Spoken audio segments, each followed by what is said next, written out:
When Serena was pulled from the water, we weren't sure she'd survive. Barnacles covered nearly every inch of her.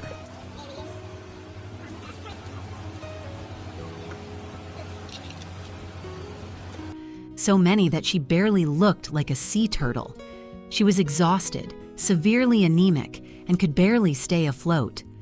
92 days later, she walked down a beach on her own, and what she did next left everyone silent.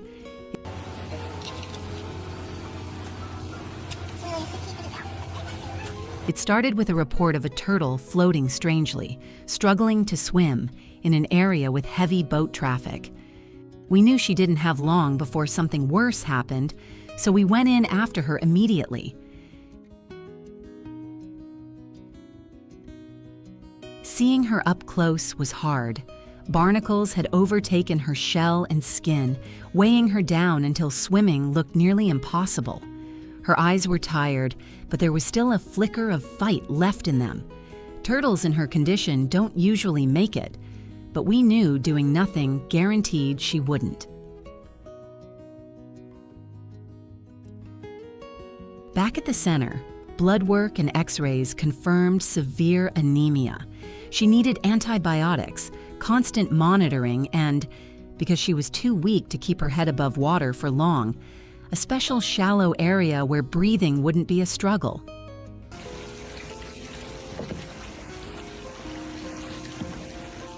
Every day started the same way. Check on Serena, feel a little more hopeful that she was still with us, then remind ourselves not to get ahead of things. Progress was slow, and some days there was no visible change at all. But gradually, she started to shift.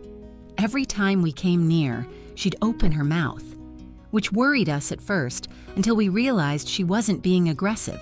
She was just hungry, and this had become her way of asking for food. When she started eating again, she did it with so much enthusiasm we joked she ate like a cow. Every meal felt like proof she was getting stronger. What struck us most was that through all of it, she never turned aggressive toward us.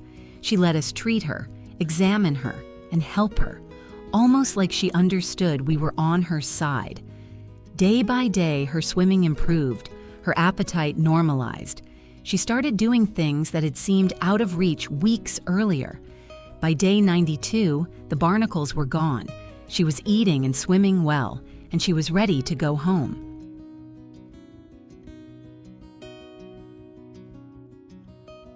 On release day, we set her down on the sand and waited.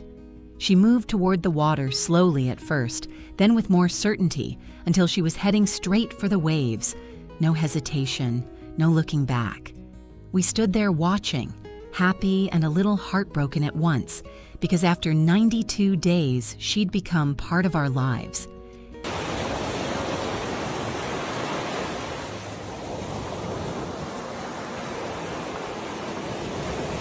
Every rescue carries the hope of a moment like that, and it's always more bittersweet than you expect. We miss her, but we know exactly where she belongs. Sometimes a successful rescue isn't about keeping an animal, it's about making it strong enough to leave.